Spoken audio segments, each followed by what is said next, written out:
ఈయన ఒక్క మాట మాట్లాడలేదు, కానీ లోకానికి నవ్వంటే ఏంటో రుచి చూపించాడు. కొన్ని లక్షల మంది కమేడియన్లకి ఈయన ఇన్స్పిరేషన్. ఈయన హీరో కాదు, దేవుడు కాదు, కానీ అందరి గుండెల్లోని ఈయనే ఉంటాడు. ఆయన చార్లెస్ స్పెన్సర్ చాప్లిన్.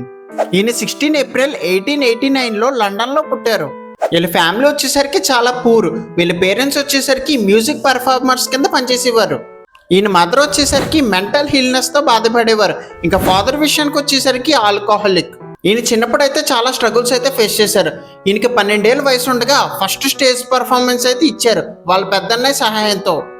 ఆయన ఇంగ్లీషు ఇంకా ఆయన పేదరికం కారణంగా అందరూ ఆయన్ని రిజెక్ట్ చేసేవారు.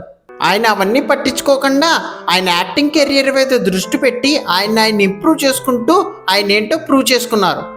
ఆయన గ్రేట్ యాక్టింగ్కి 1929లో ద హానర్ ఆస్కార్ అవార్డు, ఇంకా సెకండ్ ఆస్కార్ అవార్డు రావడానికి చాలా టైం అయితే పట్టింది.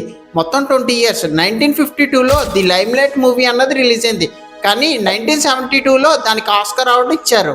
ఈయనకి ఇంకొక ఆస్కార్ అవార్డు కూడా వచ్చింది 1972లోనే, lifetime achievement award. Oscar గెలవడం అంటేనే ఒక పెద్ద అచీవ్మెంట్, కానీ ఎవరికీ లేనట్టుగా ఈయనకి 12 నిమిషాల పాటు స్టాండింగ్ ఓవేషన్ ఇచ్చారు. ఇది చాలా గ్రేట్. ఆయన ఒక ఇంటర్వ్యూలో ఇలా అన్నారు, నా జీవితాన్ని నిలబెట్టుకోవడం గురించి నేను శారీరకంగానే కాదు మానసికంగా కూడా పోరాడాల్సి వచ్చిందని.